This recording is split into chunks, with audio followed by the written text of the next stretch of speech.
environment where there isn't necessarily some level of digital governance happening.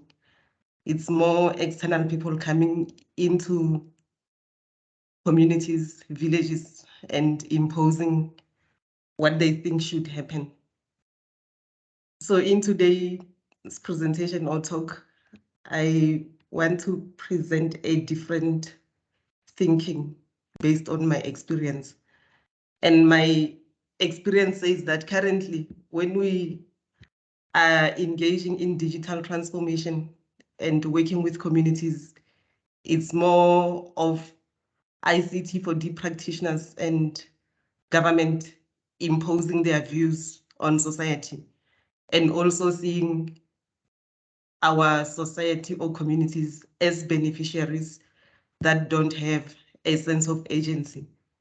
They also see them as people who are incapable of co-creating, because in many cases, these programs are designed for the community without the community. So in this diagram, I try to summarize the problem.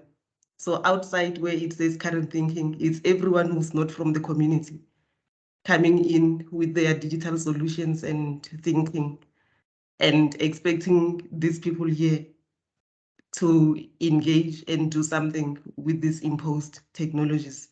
So I'm also saying that the private sector sees society as consumers. They never talk to us to understand our requirements, as long as they can sit in the boardroom and define what they want to sell to us, and then we must just consume. So with my different thinking, I'm presenting what I call an upside down view. So instead of sitting in a boardroom to decide for the people what must happen, I'm saying that the boardroom must go to the people and the people must define what they want to see happening.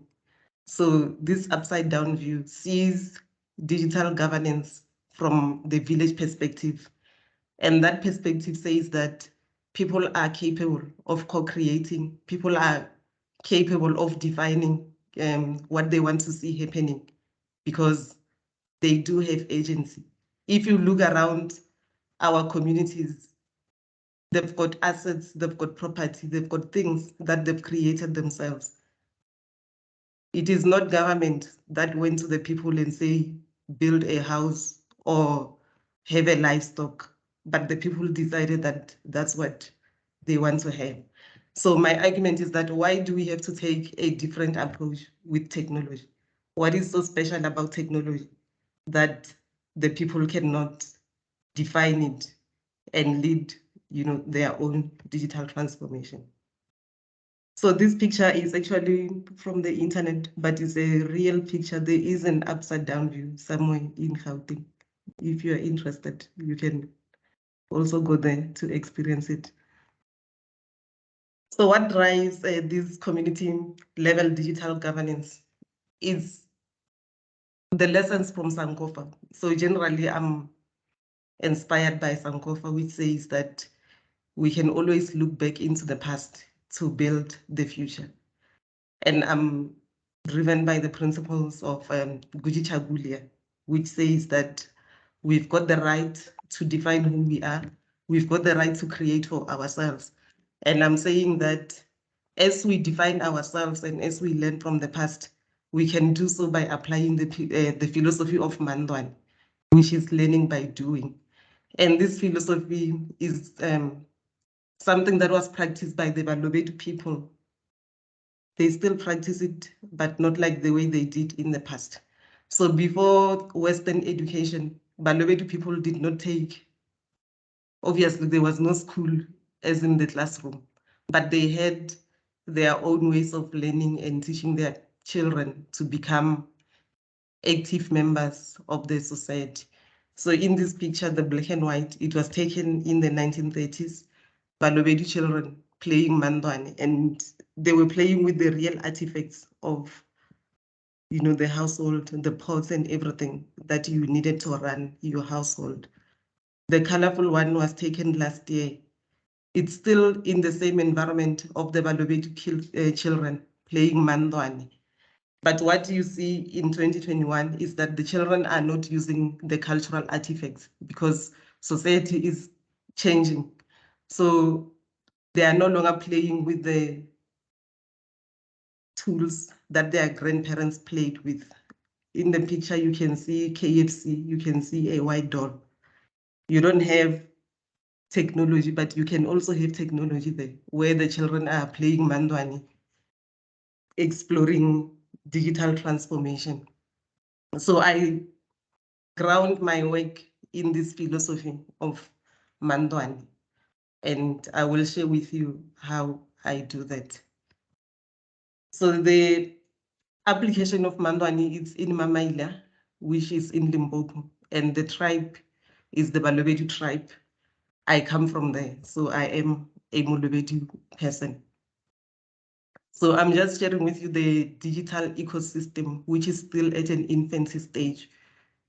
How it came about is that in 2017, a community member from Mamaila, who's a journalist, wrote an article about the challenges faced by the youth, children in general, who don't have computers, who have never touched a computer, who don't have a library, who don't have internet.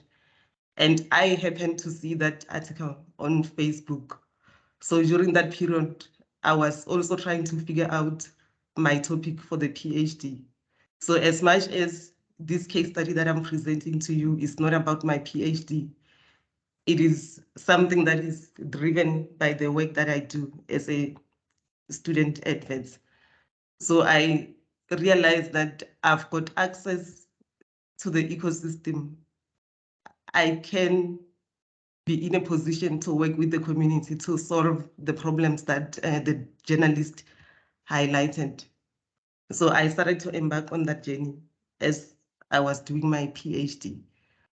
So I see myself as the facilitator in this ecosystem through my action research. And I work, as indicated, with the Royal Council and the local NGO in the village. The work is supported by the Link Center, Internet Society, Computer Aid International, and ICASA, also Kgopotso Technology. So in this ecosystem, how I approached it without even thinking about it as digital governance is that since the community member identified the problem, I approached the Royal Council to say that I am from this village, I've got access to information, I've got access to resources. So I would like to work with the community to solve the problem. They agreed, and then we agreed on a memorandum of understanding, which is what I'm just showing you here. It outlines the relationship between me, the facilitator, the community, and the Royal Council. It also indicates the roles and the responsibilities. When we entered into the MOU, there was no money involved. Both participants have not committed any money, but each has committed to use their access to networks and people to try and raise the required money to create this digital community in Mamaila. So part of the things was the construction of the tower for the Wi-Fi network, which is funded by the Internet Society, and then the computer hub, which is funded by Computer Aid International, supported by Kgopotso Technology. And then we get our internet link from MTN. So ICASA provided us with the license, which is an exempted license to do this Mandwane or learning by doing. So the nature of the relationship is that Mamaila Royal Council are the custodian of the community network. They provide land for us to be able to play Mandwane. They bring the community together. But the other thing that we have agreed on is that once this ecosystem is sustainable and it is able to create or to generate revenue, we are going to establish what we call Mamaila Digital Fund. So the revenue is going to circulate back into the community so that we can be able to put more infrastructure and to create more opportunities for the community. So in the next slides, I'm showing you the practical components of this digital Mandwan. And as indicated, it started in 2018. This is the first community workshop where I was engaging with the youth to validate the story that the journalist wrote. And it was validated. And then they indicated that they would like to work with me to solve the problem. So from here on, we started doing the practicals. But as we were doing the practicals, I didn't just go to the community and say, I've got this MOU, this is what I'm going to do. I've got access to money, I've got access to people, this is what I'm giving you. So I engaged with the community, and we did that by having a number of workshops unpacking the communal day-to-day processes and practices so that whatever that we are going to work on respond to what the people do every day, or at least it is informed by what the people do and what the people inspire. So the approach was to start with they know, which is who they are and what they do, and then later introduce a conversation about technology. I continue to do the same with youth.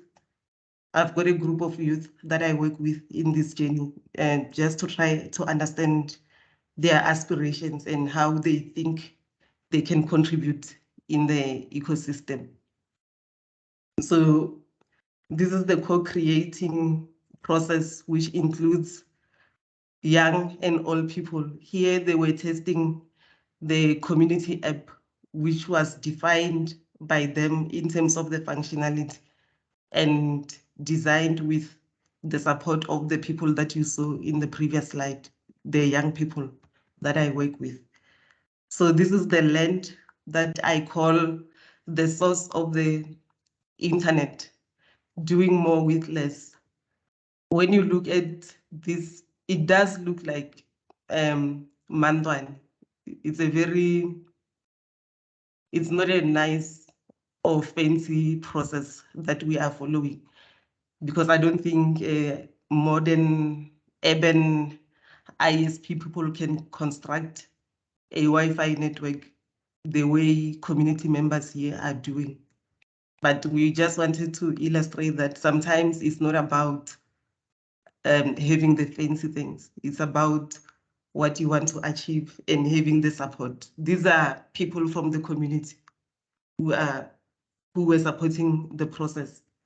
So, and they were doing this as volunteers. No one is getting paid in this process. And then, of course, we work with other people who are supporting us with skills transfer and partnerships. So this is the actual point where a community member is able to access the Wi-Fi. But also what we do is to try and make people see technology or interact with technology through things that are common to them, like the African drum. So our way of explaining what is Wi-Fi, we don't explain it with the engineering language, we explain it with the drum, because we know that our ancestors used the drum to transmit messages. So the drum in our case represent Wi-Fi. So this is our physical learning space where we want people to gather here and interact, create, and define the digital future of the village. So this is the computer hub that is funded by the Computer Aid International. So this is how the hub looks inside. And this is what we see as the future. So if you look back into the pictures that I showed you, the black and white picture of Balobedu people playing Mandwane in the 1930s versus this picture, we are saying that now that we are no longer in the 30s, the world is digital. We want the children to be socialized in this digital Mandwane so that they can stand a chance to innovate and create and influence, be part of the global systems of innovation. But with these kids, they don't have to leave the village, to experience the technology. They can do so right in the village. And our aspiration is that they can be able to design or contribute to the development of digital skills, like what my action research has put in place, as a way of playing around with what is possible. So we also work with the youth that I showed you in the previous picture. So this is an online radio station that partners with Mamaila Community Network. They do live broadcast, and it was established by another journalist who comes from the village. He has emerged as a digital entrepreneur. He's self-created, no government support. He is one of the first people who attended the workshop that I hosted in 2018. And we continue to work together in this digital journey. So of course, our Wi-Fi is not for free because it needs to be sustainable so that whatever little that comes out of it can be generated back into the community. So I'm aware of time limitations. So this is what I call a people-centered digital governance in the context of Mamaila, which is, first of all, rooted into the values of Motho ke motho ka batho. I am because we are. And this value is what drives the community of Mamaila. They still do things as a collective. So even when I went there, anyway, I didn't go there, I'm from there, but I'm now in Pretoria. So I went there with an understanding that I am a child from that village. I've got access to information, I've got access to knowledge, I've got access to resources. So it makes sense for me to apply my knowledge in my own village. And that, in a way, became something that was valued by the tribal to say, okay, we see you. It's not many people who can be able to go away from the village and come back. So what drives us is this value of Motho ke motho ka batho. And then on top of that, everything that we do is based on who we are, our cultural heritage. So we don't try to convince people to use Facebook or, to use digital solutions from outside. We are trying to say, let's use what we have to create the things that speaks to us based on what we do as a collective. And our Royal Council, they have shown leadership because I went to them. They didn't know what I was talking about, but they were willing to listen to me and to say, okay, do it. And they allocated the resources as in people that I can engage with. They allocated the land whenever I needed to engage. They provided the support and they continue to do so. So having a royal council that might not be active in the digital ecosystem, but willing to learn and to give opportunities, I think is important. And I think is what enabled me to be able to engage freely with members of the community, because I was engaging with the confidence of knowing that I've got the support of my elders in the Royal Council. And then we made sure, as I was indicating, that our services and products, we don't just think of them being in Pretoria and then impose them to members of the community. We work with them. As I speak, I'm speaking to you when I'm in Pretoria, but every day in the village, there are youth who are unemployed, but they see this program as part of something that can add value or also help them to create something. So they are able to run with the project without me. And then at the end of the day, we are trying to create a space that is inclusive, where everyone in the community can be able to participate and feel the sense of ownership. So I just sort of some of the things that I see as the success factors in the case of Mamaila, that trust played a very, very critical role, because I was born there. The Royal Council trust me. And when I went to the Royal Council for the first time to introduce myself, I had to tell them who I am by first telling them who my ancestors are. Meaning that when I went to the tribal, I didn't go there as Kgopotso Ditshego Magoro, the PhD candidate. I went there as a child of the soil, whose ancestors are part of the soil. And that's how the elders understood me. They could locate my identity. So which means that as much as this is an academic and a technology-focused project, it is also a project about identity. Because how I entered the space was based on who I was in that space. I don't think that if somebody from KZN came into my community and said they want to do this, was going to be easier for them, like the way it is for me. Because first of all, who you are is part of the conversation.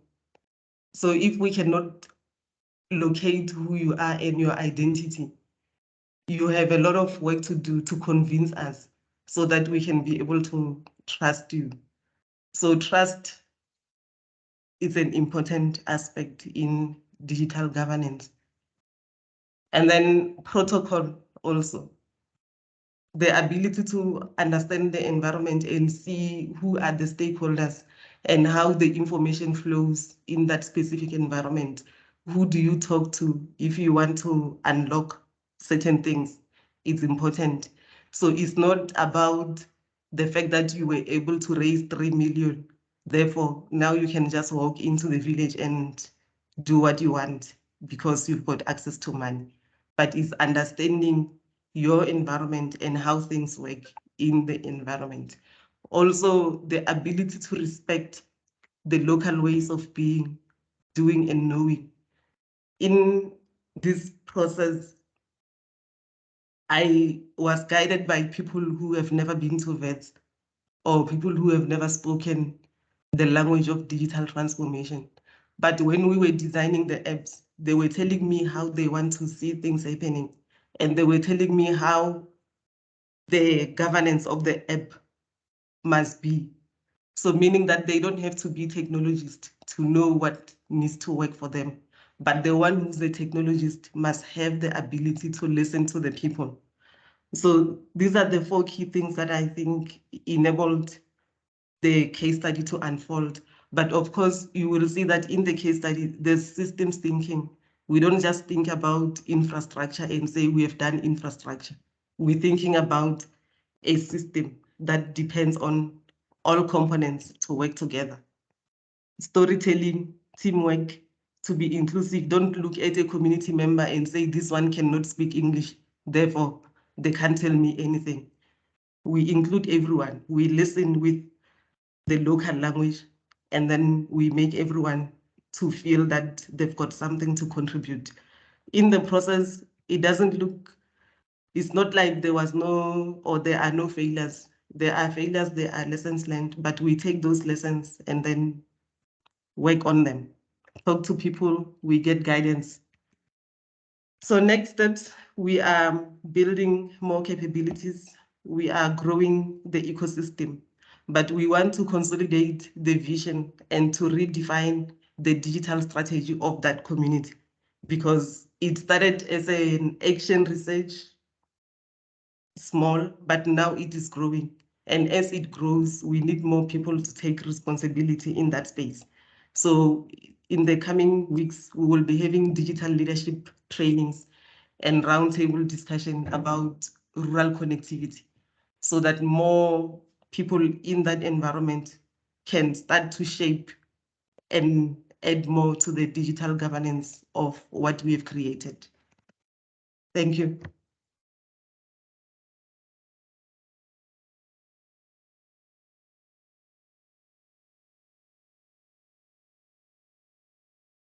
I hope I wasn't talking to myself.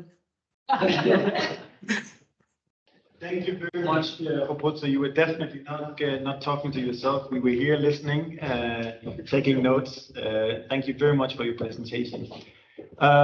We have about 15, 20 minutes left, and I want to open up for... Is it just me? Kgopotso, are you with us still?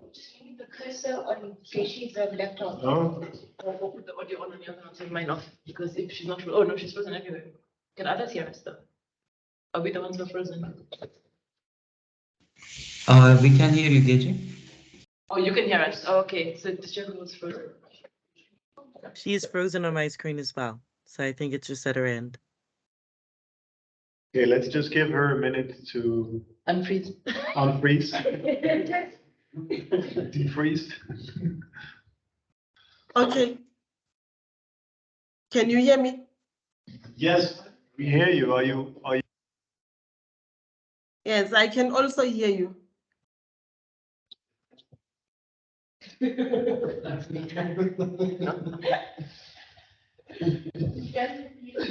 Maybe try turning your camera off.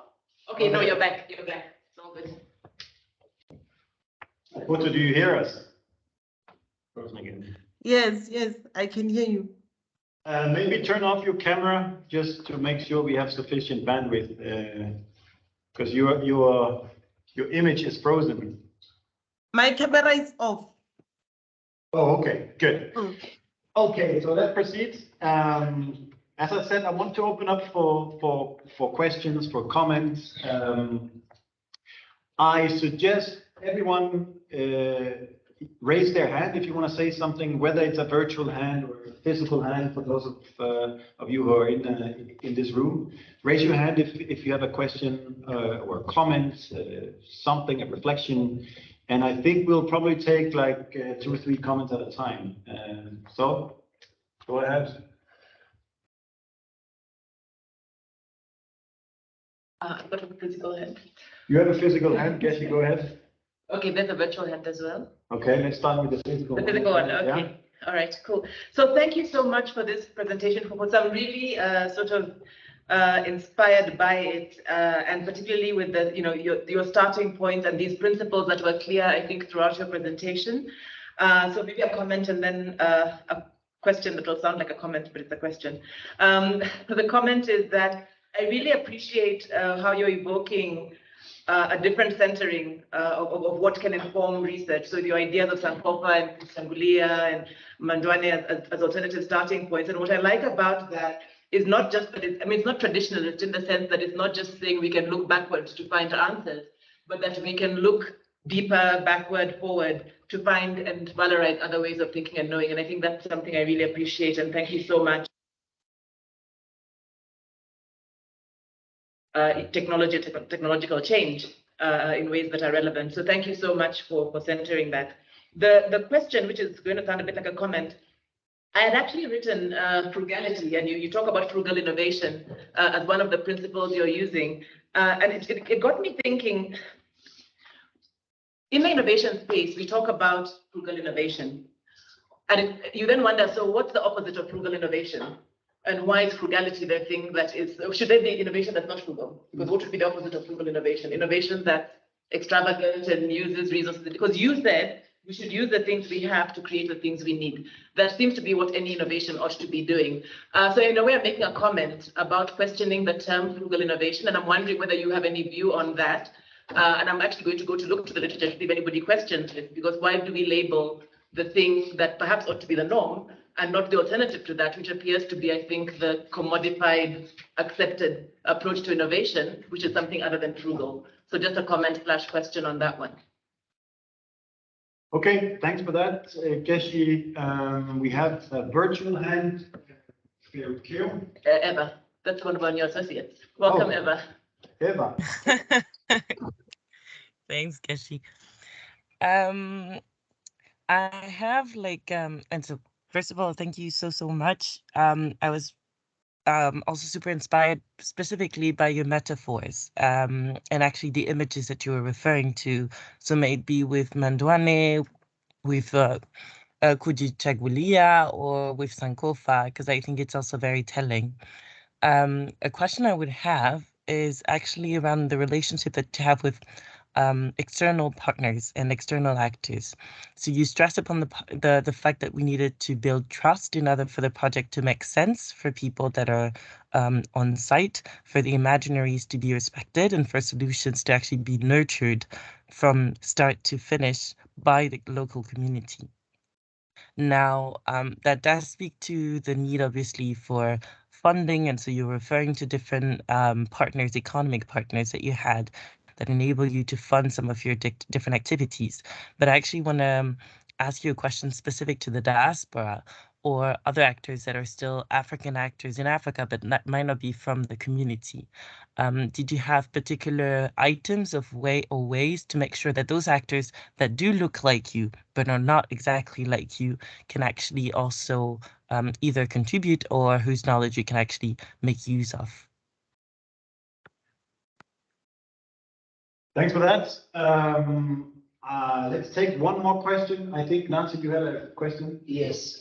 So for me, I was very interested in, because she said she wasn't using any technical language. I hope she can hear me where she is. She wasn't using any technical language to explain why there was a need. So for me, it was like, how much of a challenge was it to explain, what was happening to the community and getting them involved in the whole process? Because I understand that language can be a very big factor in people understanding what you're doing and people buying into the things that you're doing. So just that, how much of a challenge was it?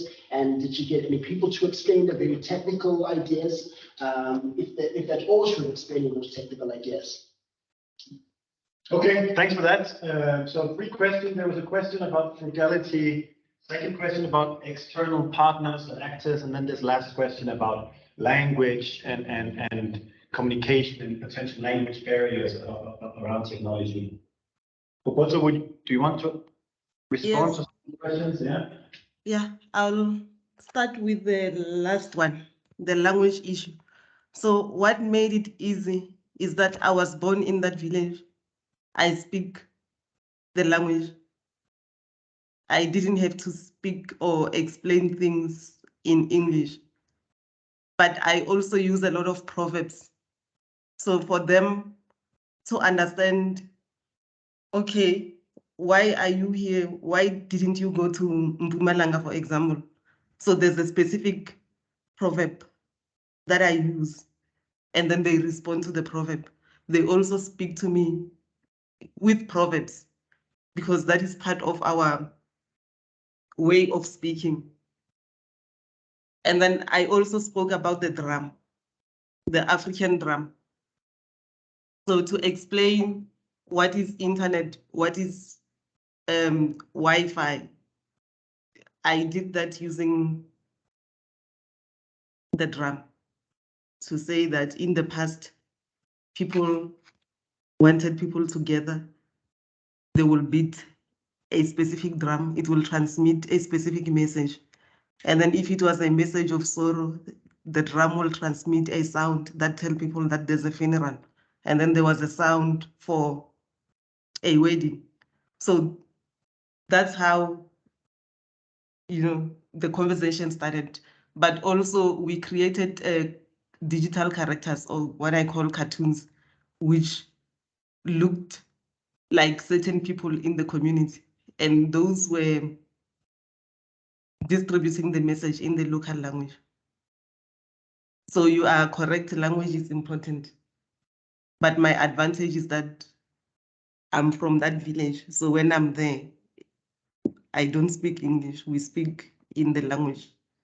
And then to address sensitive or complex issues, you just need to find a proverb that speaks to the message that you want to deliver. And then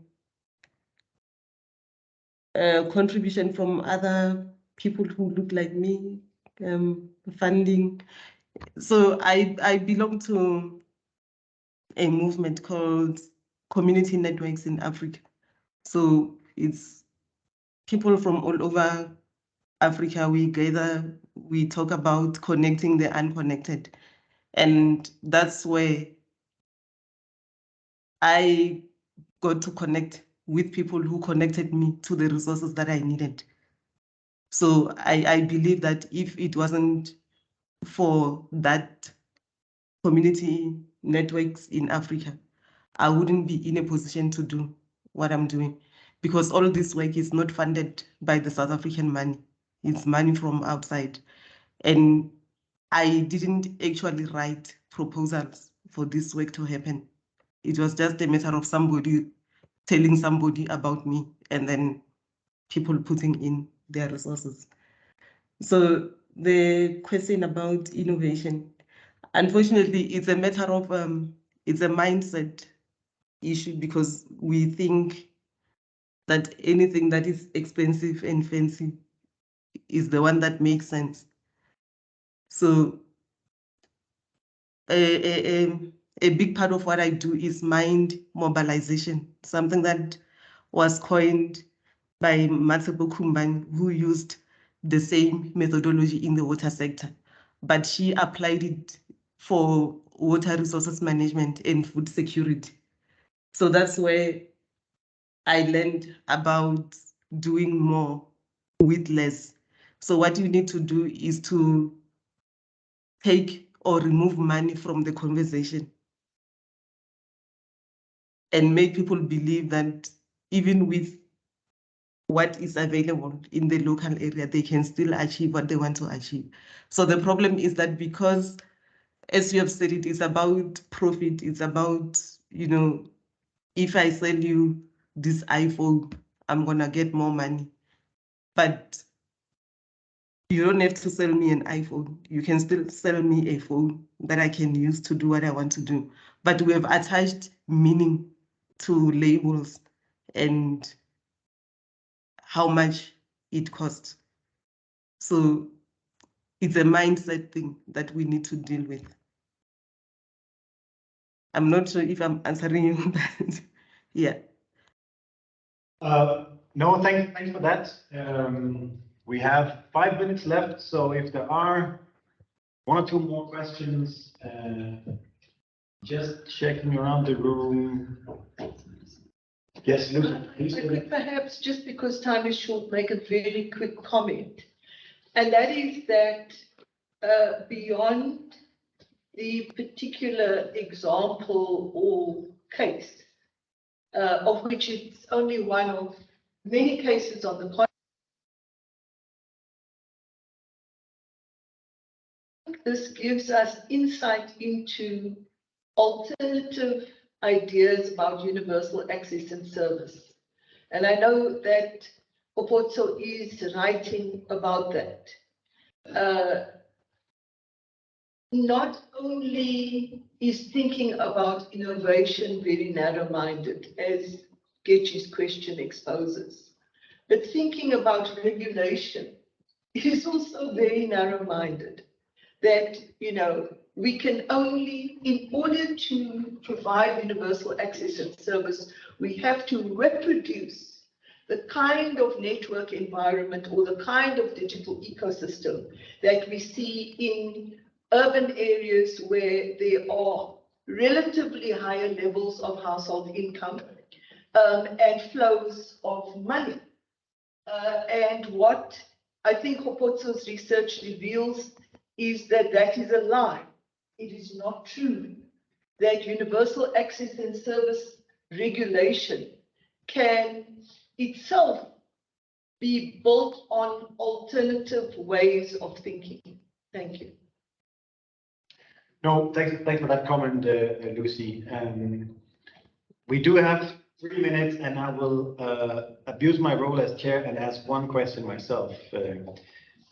Kgopotso, I was interested in your reflections on whether there is a potential clash between, on one hand, technology and technologies that are potentially disrupting.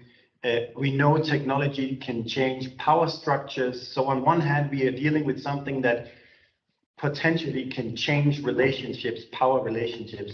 On the other hand, you listed some of these success factors for implementation, and there was trust. You mentioned respect for protocol, respect for existing relationships. So all of these things are kind of like pointing towards preservation of what is. And then on the other hand, these potentially disrupting technologies. I just want, and we are out of time, and I do apologize for abusing my position, but I'm really interested in that potential clash, whether you have any reflections on that or you have seen something in your research. Yes, there's always a clash. So with the, for example, with the prototype that I did for the community app, I brought together old people who are like the guardian of the process.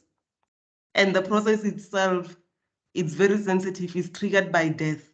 So it's where the community comes together to support the bereaved by collecting money. And then youth are not necessarily part of the process. And then in our conversation, we are saying, how can we bring technology to help you manage this process better? Because currently you are saying it lacks transparency. Some people are abusing the money that is collected.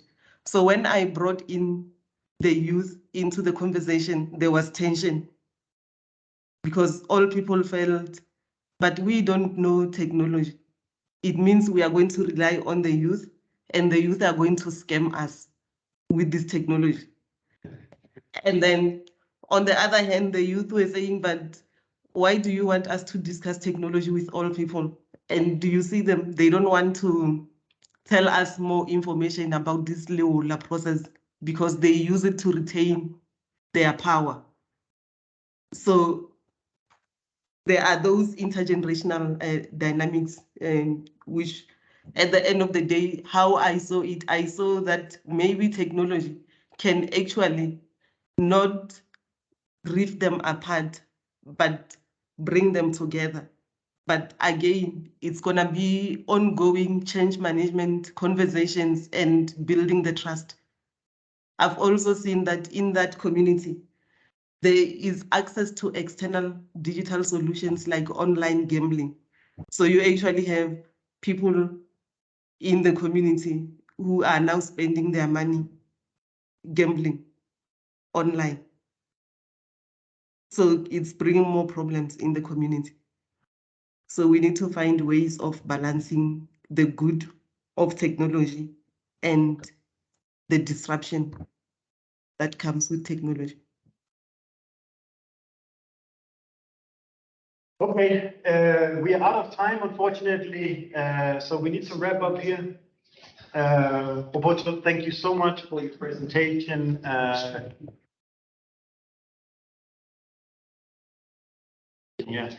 Thanks to the Southern Center for Inequality Studies for hosting us. I think technology works better today. We had a few interruptions on this side, but it didn't disrupt the conversation. Lastly, thanks, of course, to the participants both in the room as well as online. The next Lunchbox event will be We think the 8th of September. probably on the 8th of September, but we will send out more information shortly. So thanks, everyone. Enjoy the rest of your day, and we will see you soon. Thank you. Bye out Thank there. you. Bye-bye. Thank you. Great presentation. Yeah, just in time.